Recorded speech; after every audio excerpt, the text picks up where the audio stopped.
기쁜 마음으로 십자가 지고 가라. 내가 기쁘게 십자가 지고 가면 슬픈 마음이 위로받네. 이 시간 심숙자 권사님 우리를 대표해 기도해 주시겠습니다.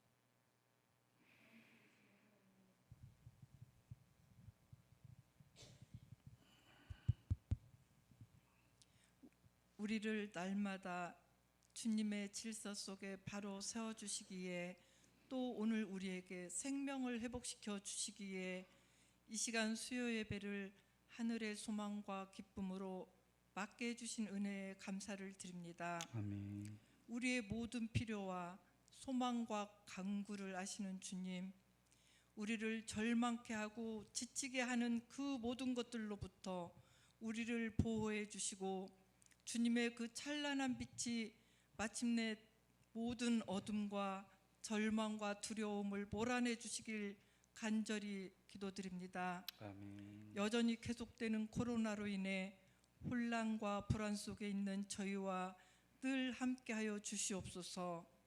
어려움 속에서도 내적 평강을 잊지 않고 예배의 자리를 지키며 각자의 삶의 자리에서 최선을 다할 수 있도록 이끌어 주시옵소서. 아멘. 우리로 하여금 모든 신령한 지혜와 총명에 하나님의 뜻을 아는 것으로 채우게 해주시고, 우리의 삶이 그리스도께 기초를 두고 살아가게 인도하여 주시옵소서. 아멘.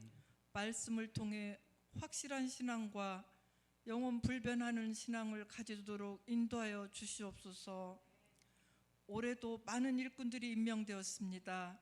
하나님의 사역을 신중히 생각하게 해주시고 자신의 한계를 잘 지켜서 순진한 마음으로 순종하며 봉사할 수 있도록 인도하여 주시옵소서. 아멘.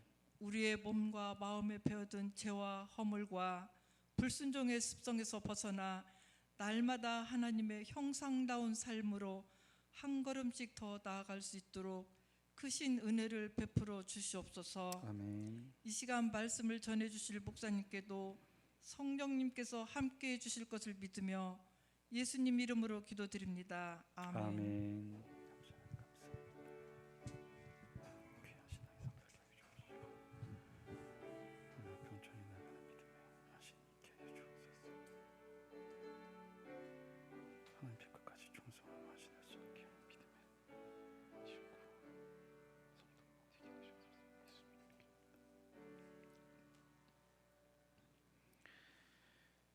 교회 소식 전해드리겠습니다. 내일 우리 김영배 은퇴 목사님 설 인사 다녀오도록 하겠습니다. 코로나로 인해서 5인 이상 집합 금지 명령 때문에 하여튼 최소한 인원만 다녀올 예정입니다. 잘 무사히 다녀올 수 있도록 위해서 기도해 주시고, 또 우리 김영배 은퇴 목사님과 또 우리 최인희 사모님 남은 여생과 건강함을 위해서도 늘 함께 위해서 기도해 주시기 바랍니다. 기부금 영수증 발급을 원하시는 성도들은 사무실에 하루 전에 신청해 주시기 바랍니다. 나머지 광고는 주보를 참고해 주시기 바랍니다. 우리 드려진 예물을 위해 하나님 앞에 기도드리겠습니다. 사랑과 은혜가 충만하신 아버지 하나님, 오늘도 주의 전에 나올 때 빈손으로 나오지 아니하고 하나님 앞에 귀한 예물 드린 손길이 있습니다. 하나님, 그 드려진 손길들 기억하여 주옵시고 하늘의 은혜와 축복을 더하여 주시사 늘 차고 넘치는 은혜의 삶의 주인공들이 되게 하여 주옵소서. 우리의 것 다 하나님께로부터 왔음을 고백하며 교회의 아름다운 능력과 재정을 위해 늘 힘쓰고 애쓰는 그 헌신의 마음들 하나님 잘 기억하여 주시사 우리 교회 재정이 어렵지 않도록 하나님 앞에 아름답게 쓰임받기에 충분한 교회가 되도록 하나님 늘 지켜주시고 채워주시는 믿음의 귀한 교회의 손길들 되게 하여 주옵소서. 감사드리며 예수님 이름으로 기도합니다. 아멘.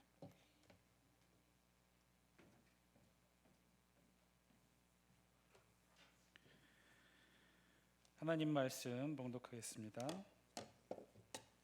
오늘 하나님께서 우리에게 주시는 말씀은 출애굽기 21장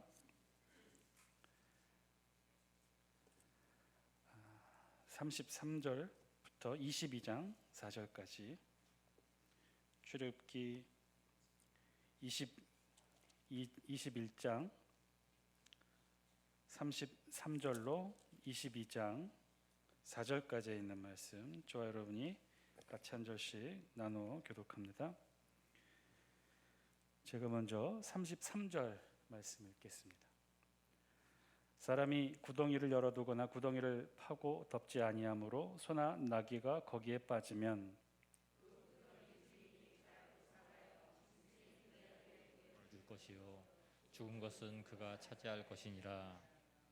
이 사람의 소가 저 사람의 소를 받아 죽이면 살아있는 소를 팔아 그 값을 반으로 나누고 또한 죽은 것도 반으로 나누려니와 그 소가 본래 받는 버릇이 있는 줄을 알고도 그 임자가 단속하지 아니하였으면 그는 소로 소를 갚을 것이요 죽은 것은 그가 차지할지니라. 사람이 소나 양을 도둑질하여 잡거나 팔면 그는 소 한 마리에 소 5마리로 갚고 양 한 마리에 양 4마리로 갚을지니라. 도둑이 뚫고 들어오는 것을 보고 그를 쳐 죽이면 피 흘린 죄가 없으나 함께 읽습니다. 해 돋은 후에 도둑은 반드시 배상할 것이나 배상할 것이 없으면 그 몸을 팔아 그 도둑질한 것 배상할 것이요. 것이요 4절도 같이 읽겠습니다. 도둑질한 것이 살아 그의 손에 있으면 소나 낙이나 양을 막론하고 갑절을 배상할지니라. 아멘. 하나님께서 이 말씀을 통해 저와 여러분들에게 은혜 주시기를 원합니다. 잘 살피게 하옵소서라는 제목으로 하나님 말씀 전하겠습니다. 한 남자가 있었는데요. 이 남자가 이상하게도 방귀를 뀌면 소리만 크게 날 뿐 냄새가 전혀 나지 않는다는 거예요. 어느 날부터. 별걸 다 이상히 여기는 사람이 있죠. 이게 너무나 이상해서 건강의 이상 신호로 여기고, 그래서 이 남자가 병원을 찾아가 의사에게 진지하게 상담을 합니다. 선생님, 전 방귀를 뀌면 소리만 크게 나고 냄새가 전혀 나지 않아요. 제 장에 혹시 문제가 있는 것 아닌가요? 무슨 병이라도 있는 거 아닐까요? 의사가 묻습니다. 확인하는 차원에서. 그럼 어디 한번 방귀 한번 껴보시죠. 5분 뒤에 힘을 쓰고 애를 써서 드디어 방구를 힘껏 배에 힘을 주고 힘껏 우렁차게 방구를 꼈는데, 그랬더니 의사가 얼굴이 노랗게 변하더니 이렇게 말했답니다. 당장 당신 코부터 수술합시다. 결국 이 환자는 귀는 좋아서 잘 듣는데 정작 코가 냄새를 맡지 못했던 것이죠. 청각의 기능은 정상이나 후각의 기능이 고장났던 것입니다. 우리의 모든 감각은 그래서 다 정상적이어야 정상적인 삶을 살아갈 수 있습니다. 어떤 한 기능이 정상이 아니면 우리 삶 전체가 사실은 정상적인 삶이 될 수 없는 것이죠. 어디 후각뿐이겠습니까? 시각도 중요하고 특별히 맛을 느끼는 미각도 중요할 것입니다. 시각, 눈이야 더 말할 것도 없이 중요성을 우리가 잘 알고 있지만 사실 다른 기능들도 마찬가지일 것입니다.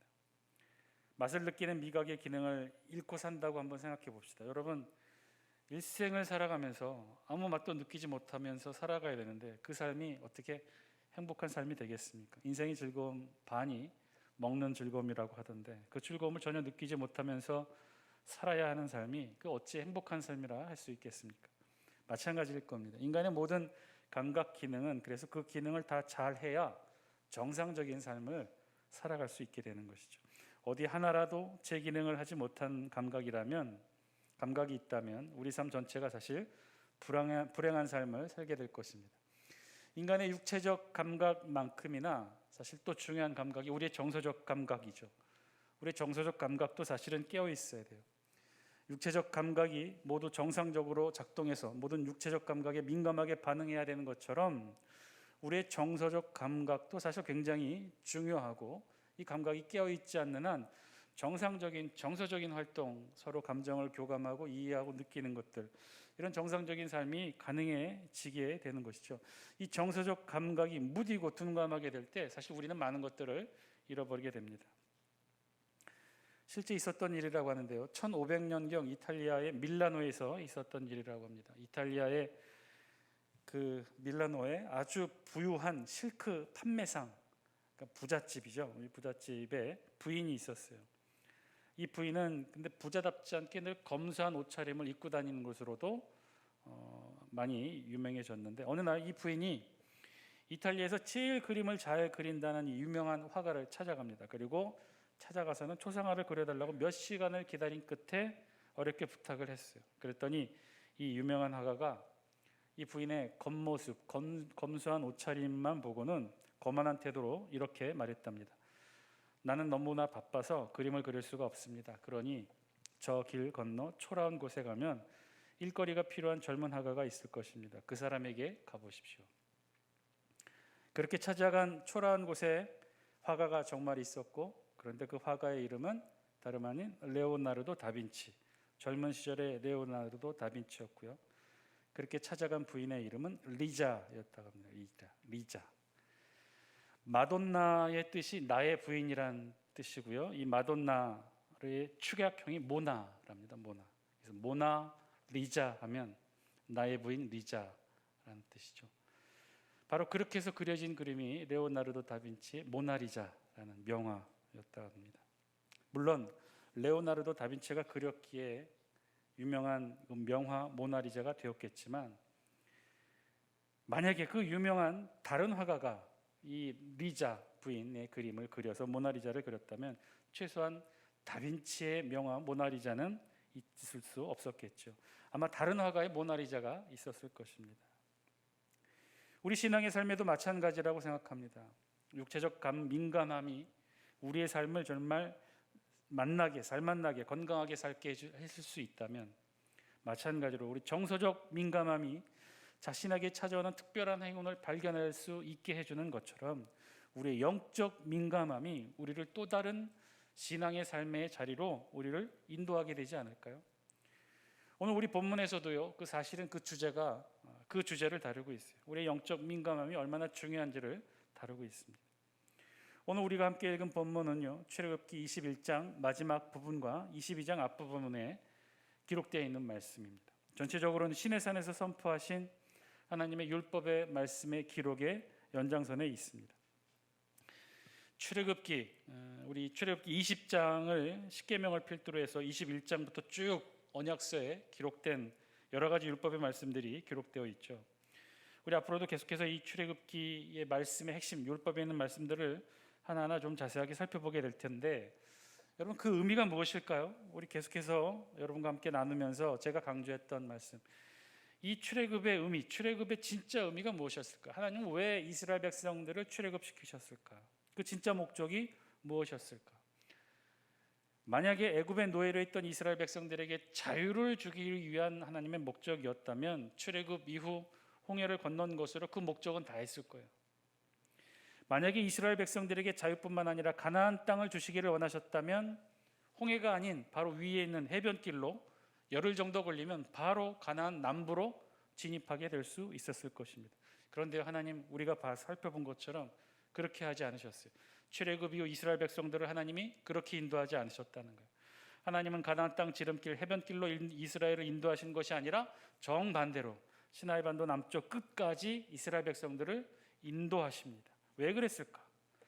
하나님의 이스라엘 백성 출애굽의 진짜 목적이 무엇이었을까요? 그것은요, 바로 시나이 반도 남쪽 끝까지 하나님이 이스라엘 백성을 인도하셨던 것처럼 바로 그곳에 있었어요. 그곳에는 시내산이 있었고 하나님은 200만 이스라엘 백성과 시내산에서 만나십니다. 하나님의 현현 사건이 바로 여기서 일어나죠. 우레와 번개와 빽빽한 구름과 나팔 소리 속에서 하나님은 이스라엘 백성들을 만나주셔요. 그리고 그것으로 끝이 아니라 만나서 언약을 맺으시죠. 이스라엘의 하나님이 되시고 이스라엘은 하나님의 거룩한 백성이 되는 그 유명한 시내산 언약을 바로 이곳에서 맺습니다. 하나님의 이스라엘 백성의 출애굽의 진짜 최종 목적, 진짜 목적은 바로 여기에 있었던 거죠. 하나님과 이스라엘 백성 사이에 언약을 맺는 것. 그래서 이스라엘 백성에게 하나님은 하나님 아버지가 되고 하나님에게 이스라엘 백성은 하나님의 백성 선민이 되는 것. 그것을 이루기 위해 하나님은 이스라엘 백성 앞에 친히 나타나 현현하시고 그리고 잠시 현현하신 이후에 아주 긴 시간 하나님 모세를 통해 이스라엘 백성들에게 뭘 주십니까? 말씀을 주셔요. 언약의 말씀. 우리 본문에 기록된 출애굽기 20장 이후 쭉 시작된 기록의 내용들 어찌 보면 다 똑같은 내용이에요. 출애굽기 끝까지 있는 말씀, 그리고 이어지는 레위기, 민수기, 신명기, 여기에 있는 모든 말씀의 내용이 다 이 내용을 기록하고 있어요. 이 언약의 말씀, 언약의 사건, 어떻게 이스라엘 백성이 하나님과의 관계를 맺고 선민이 되고 하나님의 백성이 됐는지, 어떻게 하나님이 이스라엘에게 하나님이 되시고 아버지가 되시는지, 그 언약의 관계들을 아주 소상하고 자세하게 그리고 다양한 형태로 기록한 것이 오늘 우리 본문에 있는 말씀이에요. 그래서 이 과정이 꼭 필요하고 아주 중요한 말씀이 되는 것, 그 이유가 바로 여기 있었어요. 시내산 사건을 통해 하나님은 모세에게 좀 길지만 아주 긴 시간 하나님이 이 말씀을 주십니다. 하나님은 이스라엘에게 그저 자유와 가나안 땅만을 주시기를 원한 것이 절대로 그래서 아니었어요. 그보다 100배, 1000배 중요한 이 언약의 말씀들을 주시기를 원하셨죠. 그래서 출애굽 이후 시내산 하나님 현현 사건 이후 시내산 율법의 말씀이 오늘 본문을 통해 쭉 공포가 됩니다. 그리고 이거는요, 나중에 우리가 경험해서 비교하면 알겠지만 신약에서도 마찬가지로 나타납니다. 신약에서도 예수님에게도 동일하게 나타났어요. 이 과정이. 신약의 경우 어떤 거죠? 예수님이 이 땅에 오셨어요. 하늘의 하나님이 이 땅에 오십니다. 그리고 이 세상에 우리들을 만나시죠. 바로 구약의 출애굽의 시내산에서 하나님이 이스라엘 백성들을 앞에 나타나 만나주시는 시내산 현현 사건과 똑같이 그리스도께서도 이 땅에 오셔서 우리를 만나주셔요. 이 땅에 오셔서 어떻게 하십니까? 우리를 만나주시고 그리고 하나님의 백성들을 모으시고 어떻게 하셔요? 천국 복음을 선포하시면서 이들을 세상으로부터 출애굽 탈출시키죠. 그리고 그것이 끝이 아니라 어떤 일이 일어났습니까? 예수님이 이스라엘 백성들에게 똑같이 무엇을 주셔요? 하나님의 말씀을 선포하죠. 새로운 언약의 말씀을 선포해요. 그것을 우리 성경은 마태복음 5장 이후 산상보훈으로 기록하며 다 기록이 되어 있어요. 세상으로부터 나온 하나님의 백성들이 지켜야 될 새로운 계명과 율법과 율례에 대해 예수님은 선포하셔요. 예수님의 산상수훈에 나와 있던 그 말씀의 핵심이 무엇인가요? 여러분 기억하셔요? 마태복음 5장, 6장, 7장에 나와 있는 그 굉장히 긴 내용의 말씀의 핵심 요절, 단 하나의 핵심 찾으라고 한다면 저는 주저하지 않고 마태복음 5장 43절과 44절 말씀을 꼽겠어요. 우리 영상을 통해 같이 한번 읽어볼까요? 시작. 또 내 이웃을 사랑하고 내 원수를 미워하라 하였다는 것을 너희가 들었으나 나는 너희에게 이르노니 너희 원수를 사랑하며 너희를 박해하는 자를 위하여 기도하라. 마태복음 5장, 6장, 7장에 있는 산상수훈에 있는 말씀의 대부분의 기록 형태가 다 이러해요. 너희가 어떠한 말씀을 들었으나 나는 새롭게 선포하노니 이러이러한 것들을 지키라라고 예수님이 선포하시죠. 5장 43절 44절에 그래요. 똑같이 그래요. 내 이웃을 사랑하고 내 원수를 미워하라 너희가 들었으나 나는 너희에게 이르노니 너희 원수를 사랑하며 너희를 박해하는 자를 위하여 기도하라. 여러분 예수님이 산상수훈을 통해 전제하셨던 이 말씀들이 무엇이죠? 내 이웃을 사랑하고 내 원수를 미워하라. 어디에 있는 말씀인가요? 구약의 율법에 있는 핵심 말씀, 구약의 이스라엘 백성들이 하나님과 언약의 관계를 맺으면서 모세를 통해 받았던 그 율법의 말씀의 핵심 사건을 예수님이 간략하게 정리하시고 그러나 이제는 나는 이렇게 선포한다라고 해서 달라진 언약의 말씀을 선포하고 계시죠. 이게 전체 이 신약 성경 마태복음 5장, 6장, 7장에 있는 모든 내용에 있는 말씀이에요. 예수님이 그렇게 선포하셔요. 이 땅에 오셔서 하신 일이 사실은 그거였어요. 이 땅에 오셔서 우리와 하나님과의 새로운 언약의 관계, 신약, 새로운 언약의 관계를 맺으시면서 신약, 그 언약의 말씀을 선포하신 거죠. 그 말씀의 핵심이 마태복음 5장, 6장, 7장에 다 기록되어 있는 산상수훈에 기록된 말씀이에요. 똑같아요. 마태복음 5장 신약의 사건이 그랬던 것처럼 우리 구약의 사건도 그랬다는 거예요. 구약도 오늘 우리가 함께 읽었던 본문 출애굽기 20장 이후부터 하나님이 모세를 통해 새로운 관계를 맺으시면서 언약의 말씀을 선포하시죠. 구약의 시내산에서 하나님과 이스라엘 백성들이 맺었던 관계에서 이제는 하나님께서 새로운 관계로 말씀을 하나님께서 우리와도 관계를 맺으시면서 그 말씀을 선포해요. 우리 본문이 그 내용을 기록하고 있는 거죠. 본문의 경우도요. 이 세상의 다른 법과는 전혀 다른 세상의 상식과 세상의 법 상식과는 전혀 다른 아주 특별한 하나님의 말씀으로, 언약의 말씀으로 지금 이스라엘 백성들과 관계를 맺으신 거예요. 본문의 경우 특징은요, 아주 구체적이고 자세하게 기록하고 있다는 것이고, 당시의 시대를 생각하면 고대의 법령에 기록될 수 없는 법령들이 우리 본문에 기록이 되어 있어요. 우리 다 함께 33절, 34절 영성을 통해 같이 한번 읽어볼까요? 시작. 사람이 구덩이를 열어두거나 구덩이를 파고 덮지 아니하므로 소나 나귀가 거기에 빠지면 그 구덩이 주인이 잘 보상하여 짐승의 임자에게 돈을 줄 것이요 죽은 것은 그가 차지할 것이니라. 아멘. 자세히 살펴보면 뭘 이런 걸 다 하나님께서 기록하셨을까라는 생각도 좀 들면서 오늘 본문을 좀 자세히 한번 살펴보시면요, 이렇게 기록되죠. 이렇게 시작하죠. 사람이 구덩이를 열어두거나 구덩이를 파고 덮지 아니하므로. 남다없이 갑자기 구덩이가 나오는데 왜 하나님은 이 구덩이를 지금 언급하고 계셨을까? 그리고 본문에 나온 사람은 왜 구덩이를 팠을까? 우리가 이 본문에 대한 사전 이해가 없었다면 이렇게 생각이 들 수 있을 텐데요. 그런데 여기서 말하는 구덩이는요, 이 히브리어 원어로 보면 뽀르라는 단어인데 이 단어의 원어의 뜻은 파다라는 뜻입니다. 파다. 즉 직역해서 우리말로 다시 번역하면 우물 혹은 물웅덩이란 뜻이에요. 즉 우물을 얻기 위해 웅덩이를 팠던 것이죠. 괜히 웅덩이를 판 것이 아니라, 할 일 없어서 웅덩이를 판 것이 아니라 굉장히 중요한 일이고, 사실 이것은요, 특별히 고대 가나안 땅에서 물이 없는 메마른 지형에서 땅을 파서 그곳에서 우물을 찾아내는 것, 그래서 물웅덩이가 있다는 것은요, 굉장히 값진 일이고 매우 값진 재산에 속했어요. 비용도 많이 들고 성공할 확률도 매우 적고, 그 메마른 땅 지형에서 땅을 파서 우물을 찾아내는 일이 과연 쉬운 일이겠습니까? 어려운 일이죠. 그래서 이렇게 물웅덩이를 찾아내서, 땅을 파서 물웅덩이를 찾아내서 그렇게 길올려낸 물로 사람이나 가축이 물을 마실 수 있었던 매우 값진 그런 재산의 일부였어요. 자, 그런데 그 물웅덩이는요, 대개가 이 메마른 지형이라 깊이 땅을 파야 지하수와 연결되어 물을 얻을 수 있었어요. 그래서 굉장히 깊었기 때문에 이렇게 판 웅덩이는요, 동물이나 사람이 빠져서 다칠 위험이 늘 존재했었다는 거예요. 그래서 이 우물의 주인은요, 그 값진 재산을 보호할 목적도 있었지만 그런 사고를 미연에 예방하기 위해 돌로 쌓아놓고 그 위에 큰 돌로 얹어서 막아놓거나 나무 판자로 막아두는 것이 보통적인 그런 방식이었어요. 아니, 그렇다면 오늘 본문의 말씀은요, 그렇게 특이할 것이 없는 말씀이 아닌가요? 당연히 우물의 주인이 관리 소홀의 책임을 물어 배상해야 되는 것이 오늘 본문에 있는 내용이고, 그 내용에 있는 말씀은 당시 보편적인 법정신에 준한다면 당연한 거 아닌가요? 예, 맞아요. 그런데 달랐어요. 왜 달랐느냐? 보통 당시의 고대의 법에서는요, 이런 법이 따로 있지도 않거니와, 만약에 이런 법이 있었다면, 즉 사람이 구덩이를 열어두거나 구덩이를 파고 덮지 아니하므로 라고 시작하는 이 법이 있다면, 여러분 그 다음에 나올 말이 무엇이었을까요? 고대 다른 지역에 있는 함무라비 법전이라든지 다른 법에 있었던 그런 법령과 규례에 의한다면, 사람이 구덩이를 열어놓고 구덩이를 파고 덮지 아니하므로 그 다음에 시작되는 말이 있다면 뭘까요? 소나 나귀가 거기에 빠지면이 아니라 사람이 빠지면이라고 나왔겠죠. 그게 보편적이었단 말이에요. 고대 법 정신에 의하면 다 그랬단 말이에요. 누가 고대에 사람에 관한 법령이 우선이지, 지금 이건 누구를 걱정해요? 지금 소나 나귀가 거기 빠지면이에요.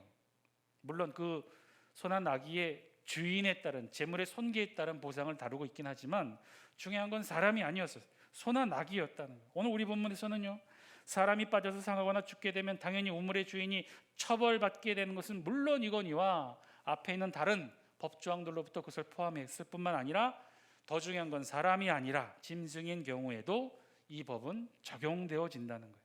오늘 우리 본문의 특이함이 바로 여기 있었던 거죠. 당시 이 법을 처음 듣게 되는 모든 이들은 다 놀랐을 거예요. 구덩이를 열어두거나 구덩이를 파고 덮지 아니하므로 소나 나귀가 거기에 빠지면, 이 다음에 소나 나귀가 등장하는 그 순간부터 사람들은 놀랐을 거예요. 이해할 수 없었을 거예요. 아니, 굉장히 특이하다는 걸 느꼈을 거예요. 놀랐던 거죠. 그 법의 적용 대상이 사람을 넘어 소나 나귀에까지 아주 세심하게 법의 적용을 이루고 있었던 것은 당시 그 어떤 법도 이렇게 다루고 있지 못했기 때문에 그랬습니다. 다른 사람을 상해하거나 다른 사람의 소유를 상해하거나 훔치는 일에 관해 제정된 법령은 당시 고대의 법에도 많이 있었어요. 함무라비 법전이라든지 다른 여러 법령 체계도 있었어요. 그런데 우리 성경이 놀라운 것은 이런 자세하고 세밀함이 있었다는 거예요. 누군가 타인의 짐승, 재산을 상해한 경우뿐만 아니라 자신의 짐승이 다른 짐승을 해친 경우도 다루고 있다는 거예요. 우리 21장 35절로 36절 우리 같이 한번 읽어볼까요? 두 절입니다. 시작. 이 사람의 소가 저 사람의 소를 받아 죽이면 살아있는 소를 팔아 그 값을 반으로 나누고 또한 죽은 것도 반으로 나누려니와 그 소가 본래 받는 버릇이 있는 줄을 알고도 그 임자가 단속하지 아니하였으면 그는 서로 소를 갚을 것이요 죽은 것은 그가 차지할지니라. 아멘. 여러분, 짐승의 행위, 그것이 야생이 아닌 누군가의 소유된 짐승이고 그 짐승의 행위에 대한 법적 처벌의 규정을 제정하고 그 분쟁의 해결에 대한 아주 구체적이고 자세한 법령을 미리 제정하고 있다는 거예요. 오늘 우리 본문이 사람의 행위가 아니라는 거예요. 짐승의 행위에 대해서조차도 세밀한 규정을 두고 있었다는 거죠. 더 놀라운 것은요, 그 다음 22장에 있는 말씀이에요. 22장 2절로 3절에 보면 도둑의 인권조차 보호하고 있어요. 우리 22장 2절에서 3절 우리 같이 한번 읽겠습니다. 시작. 도둑이 뚫고 들어오는 것을 보고 그를 쳐 죽이면 피 흘린 죄가 없으나 해 도준 후에는 피 흘린 죄가 있으리라. 도둑은 반드시 배상할 것이나 배상할 것이 없으면 그 몸을 팔아 그 도둑질한 것을 배상할 것이요. 22장 2절과 3절에 보시면요, 도둑에 관한 내용이 우리 성경에 기록되어 있어요. 도둑이 뚫고 들어오는 것을 보고 그를 쳐 죽이면 피 흘린 죄가 없으나 해 돋은 후에는 피 흘린 죄가 있으리라. 도둑이 밤에 쳐들어올 경우와 낮에 쳐들어올 경우 두 가지 경우로 나누어서 우리 성경이 법령을 정하고 있다는 거죠. 자, 집주인이 있어요. 자신의 소유를 지키기 위해 도둑이 들어왔어요. 밤에 도둑이 쳐들어왔을 때 집주인이 자신의 소유를 지키기 위해 정당한 폭력을 도둑에게 행사할 수 있다는 거예요. 그건 정당방위로 인정해 주겠다는 거예요. 자신의 소유에 대한 약탈에 대해서 정당하게 막을 수 있는 권리. 또한 도둑은 언제든지 이 집주인과 그 가족과 맞닥뜨리게 되면 언제든지 칼을 들어 강도로 변하게 되니 더 위험하고 심각한 도둑의 폭력에 맞서 정당하게 자신을 지킬 수 있는 그 행위의 정당함에 대해 인정해주고 있다는 것이죠. 그래서 도둑에게 물리력을 행사하여 자신의 것을 지키고 자신의 생명과 가족을 지킬 수 있도록 정당방위를 인정했는데, 그런데 피치 못하게 밤에 들어온 도둑과 다투는 과정에서 그 도둑이 상해되거나 피 흘려 죽게 되는 경우가 있다는 거예요.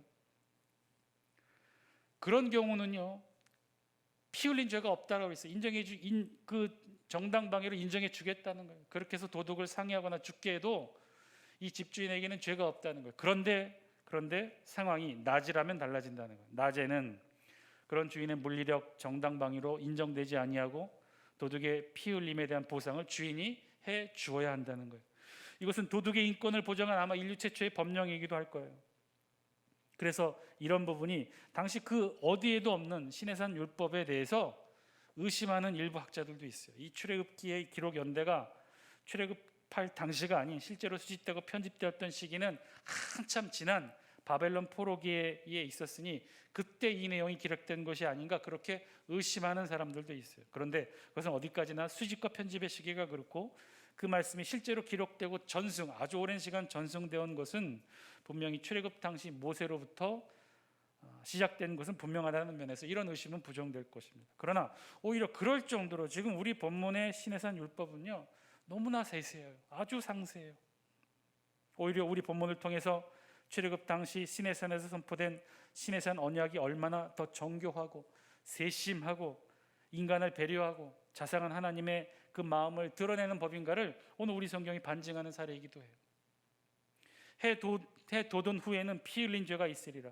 원문을 직역하면요, 만약 그 해가 떠올랐으면 하는 뜻이에요.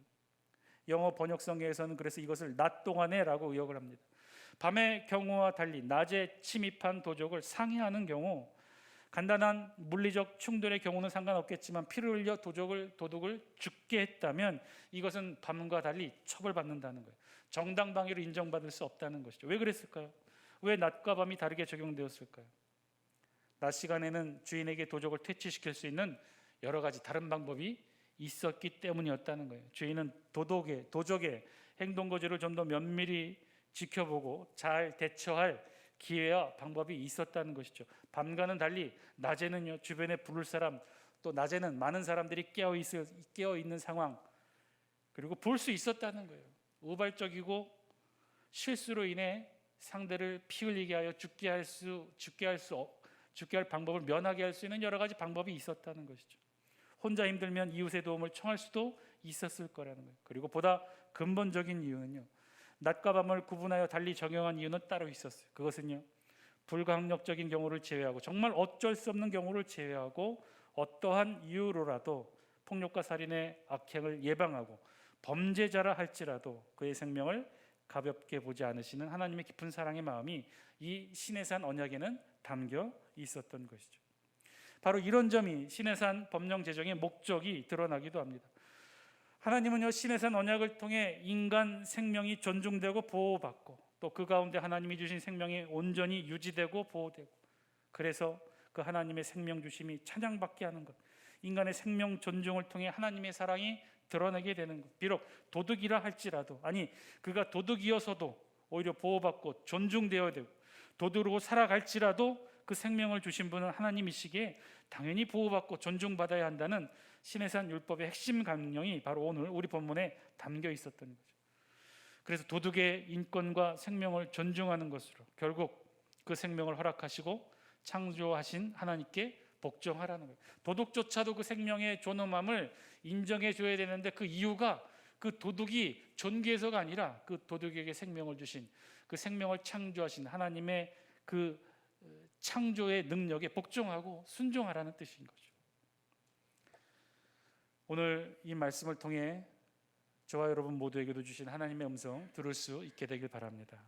도둑조차도 그 생명의 존엄성이 인정되고 그 생명을 주신 하나님을 찬양하게 되는 것, 아무리 작고 어린아이라도 존중받고 인정받고 그를 통해 하나님께 영광을 돌릴 수 있게 되는 곳, 연약하고 지치고 상한 영혼들이 위로받고 치유받고 함께하고 그들을 통해서 하나님이 찬양받게 되는 것, 세심한 배려와 존중과 인정이 늘 자연스럽게 배어 있게 되는 것, 무시하지 않고 존중하고 신뢰하고 격려하고 사랑하고 기뻐하고 그냥 함께하는 것이 즐거운 것, 그것이 하나님이 기뻐하시는 것이고 그것이 하나님이 원하시는 것이고, 그래서 하나님이 다스리시고 하나님이 드러나고 하나님이 높여지는 것, 바로 그런 곳, 그런 교회가 우리 교회가 되었으면 좋겠습니다. 그런 것이 우리 가정이 되었으면 좋겠고, 그런 것이 우리 일터가 되었으면 좋겠습니다. 그런 것이 우리의 삶의 거처인 이 장수군, 이 나라 이민족이 되었으면 좋겠습니다. 그러면요, 우리의 삶의 터전이 그런 것이 되게 하려면 어떻게 해야 될까요? 다른 방법 없어요. 오늘 성경 말씀, 하나님이 이스라엘 백성들과 맺었던 그 언약의 말씀, 시내산 언약의 말씀의 특징이 하나, 세심함. 우리도 마찬가지로 세심해져야 된다. 여러분, 소심한 것과 세심한 것은 다릅니다. 소심해지는 것이 아니라 세심해져야 되는 거예요. 세심해지기 위해서는요, 제가 늘 강조해서 말씀드리지만 우리가 센시티브해져야 돼요. 굳어진 우리의 심령과 마음이 말랑말랑해져야 된다는 거예요. 영이 민감해져야 되고, 그래서 우리 굳어진 우리의 영적 채널이 열려야, 그래야 하늘의 음성을 들을 수 있게 되는 것이죠. 영적 주파수가 그래서 맞춰져야 돼요. 그래서 첫 번째 과정은요, 이 영성학에서도 마찬가지, 영성학에서 가르치고 있는 가장 첫 번째 과정은 민감해지라는 거예요. 민감해져, 세심해지고 민감해지고 예민해지라는 거예요. 우리 영적 감각이 예민해져야 된다는 거예요. 그래야 세상의 소리가 아닌 하늘의 소리를 그 중에서 구별하고 들을 수 있게 된다는 것이죠. 우리는요, 의외로 생의 삶을 살면서 둔감해져 있어요. 전에도 한번 말씀드렸던 것 같은데, 여러분, 아줌마와 조폭의 공통점이 있대요. 뭐예요? 아줌마하고 조폭의 공통점, 둘 다 칼을 잘 다룬대요. 그리고 둘 다 잘 뭉쳐 다닌대요. 그리고 둘 다 서로 호칭이 형님이라고 부른대요. 여러분, 반면에 사춘기 소녀의 심성은 어떤가요? 사춘기 소녀, 떨어지는 낙엽만 봐도 왠지 눈물이 나고, 지나가는 사람들만 봐도 가슴이 설레고, 그렇다고 우리 심성이 굳을 대로 굳은 우리 심성이 다시 사춘기 소녀의 심성으로 돌아가는 말이 아닙니다. 그럴 수도 없겠죠. 이제 알 것 다 알았는데 세상과 남편, 가족, 자녀, 산전수전, 공중력까지 다 겪은 백전노장들인데 어떻게 다시 소녀의 심성으로 돌아갈 수 있겠습니까? 안 되겠죠. 그러나 우리의 심성은 그렇게 할 수 없으나 우리의 영성은, 우리의 영의 심성은 어떤가요? 우리의 영의 심성도 우리 생의 흔적을 따라 그렇게 거칠어질 필요가 있을까요? 그렇게 굳어질 필요가 있을까요? 우리 영의 심성은 그럴 이유가 없어요. 우리 영이 그런 시간을 겪었습니까? 아니, 우리 영이 어떻게 그렇게 그런 참혹하고 힘든 시간들을 겪었습니까? 그렇지 않았잖아요. 우리가 로마 시대 종교 탄압을 겪기로 했습니까? 100년 전 종교 전쟁을 우리가 치렀습니까? 그런 거 아니잖아요. 그저 평범하게 신앙생활하고 교회 나와 예배드렸잖아요. 그런데 왜 우리의 영적 심성이 이렇게 거칠고 투박해져야 하겠습니까? 그럴 필요 없어요. 우리네 삶은 고되도, 인생은 험악하게 살았어도 우리 영의 신앙의 순수한 만큼은 순수하고 아름답게 지켜낼 수 있어요. 여러분 충분히 그럴 수 있습니다. 우리의 영은 아직 순수하기 때문이죠. 그 순수한 영을 회복하자는 거예요. 그 순수한 영이 민감해지고 예민해지지 않은 거예요. 그래서 우리 영이 순수해지고, 그래서 세심해지고, 삶의 굳은 살이, 신앙에도 붙어있는 그 삶의 굳은 살이 제거되어졌을 때 하나님의 음성 들을 수 있고, 그 음성에 즉각적으로 반응하며 그 깨어있는 영성을 통해 하나님의 음성 들을 수 있게 된다는 것이죠. 세심하고 세밀하고 그리고 배려하고 늘 우리 자신의 말과 행동을 돌아보고, 그래서 나로 인해 누군가 상처받지 않았을까? 내가 듣는 만큼 나의 입의 말의 언어가 어떻게 세심하게 상대에게 들리게 되고 전달될까 늘 생각하고, 나의 행동과 말로 인해 누군가 오해받지 않을까 늘 조심하고 배려하는 그런 마음이 있는 것. 그런 영성이 풍성한 곳이 되게 해달라고, 그런 곳이 우리 가정이 되고 우리 교회가 되고 우리 일터가 되고 이 나라와 이 민족, 우리의 삶의 터전이 되게 해달라고 기도하시는 저와 여러분들의 기도 제목 되기를 바랍니다. 이 저녁에 우리 함께 기도하기를 원합니다. 우리의 영의 심성이 부드러워지게 하여 주옵소서. 세심해지게 하여 주옵소서. 맑아지고 순수해지고 깨끗해지게 하여 주옵소서. 우리 삶의 시간만큼 왜 우리의 영성조차도 그렇게 거칠고 투박해져야 되겠습니까? 우리의 삶의 시간은 어차피 이 세상에서 힘들고 어려운 시간들을 살아왔기 때문에 어쩔 수 없었다고는 하지만 우리 영의 세계는 다르잖아요. 우리 하나님과 대면하여 살아왔잖아요. 우리 형제 자매와도 같은 신앙의 교우들과 함께 신앙생활에 왔잖아요. 그런데 왜 우리의 영성이 우리의 삶의 굴곡처럼 그렇게 투박하고 굳은 살이 배기고 딱딱해지고 그렇게 무뎌지고 감각을 잃어가는 이유가 어디 있겠습니까? 그럴 필요가 없어요. 이 시간 우리 함께 기도하기를 원합니다. 하나님 앞에 우리의 심성 다시 부드러워지게 하여 주옵소서. 세심해지고 맑아지고 순수해지게 하여 주옵소서. 다른 욕심, 다른 마음, 미워하고 시기하고 질투하고 이전의 상처 아픔으로 지금도 서로를 바라보지 않게 하여 주옵소서. 있는 그대로 보고 있는 그대로 받아들이고, 그리고 그 속에서 하나님의 음성을 찾는, 그 속에서 듣고 그 음성에 순종하는 우리의 신앙의 삶 되게 하여 주옵소서. 그런 아름다운 영적 심성을 가지고 영적 마음을 가지고 살아내는 우리의 신앙 되게 하여 주옵소서. 우리를 그래서 잘 살피고 세밀하게 우리의 신앙 하나님 앞에 드러내 보이며 하나님과 함께 나아가는 우리의 복된 삶이 되게 하여 주옵소서. 우리 다 함께 이 기도 제목 놓고 통성으로 기도합니다. 기도하시겠습니다. 사랑과